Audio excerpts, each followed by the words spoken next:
Hi guys! Ngayon papakita ko sa inyo kung paano i-open ang VPN na gagamitin natin mamaya sa Risqueen. Sa pag-open ng Risqueen natin. Una, open nyo ang VPN, tapos click connect. Then, minsan guys, papaliwanag ko lang ha. Minsan kasi may lumalabas pa yan na parang plug ng Pilipinas. So, maraming pagpiliin dyan. Kahit saan dyan na lang piliin nyo, i-click nyo lang. Tapos, may lalabas yan. Ito, accept ads. Click nyo yun. Tapos guys, panoorin nyo lang yan. Tapos, ang ads. Pag tapos na yung ads, i-click yung next. Or dito, minsan tapos pa yan continue. Tapos close X. And then, ayan na.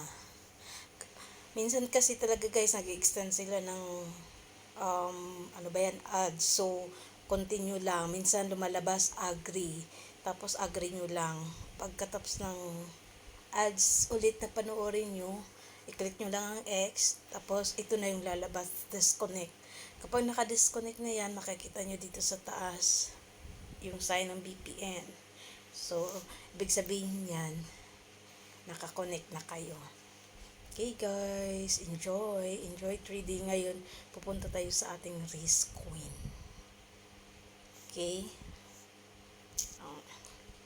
Ito yung Risqueen natin guys. Ayan, dito tayo magti-trade.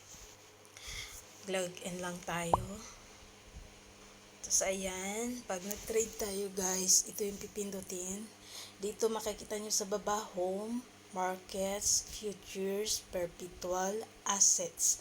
So, yung pipindutin natin yung futures.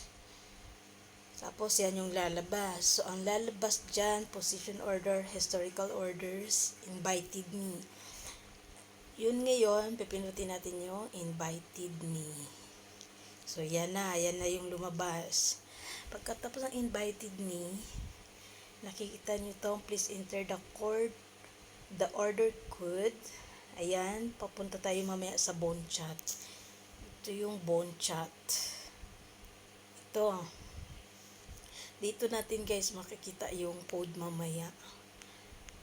Mamaya dito natin. Tapos kukunin natin, copy paste lang natin. I-copy natin yung code. Tapos babalik tayo dito. Pag may code na, i-copy paste nyo dito.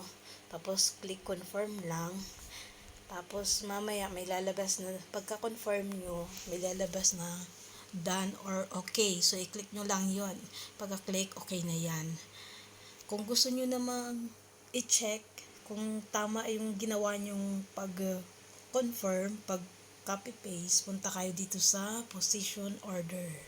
Diyan, dito makikita yung trading nyo. After nyan, dito nyo na makikita yung mga sa historical orders, yung mga trading na ginawa natin araw-araw. So, yun lang guys. At dito din pala makikita sa assets natin yung laman ng ating pera kung magkano. Nasa dollar yan guys ha, hindi yan Philippine piso. Okay, bye. See you later guys.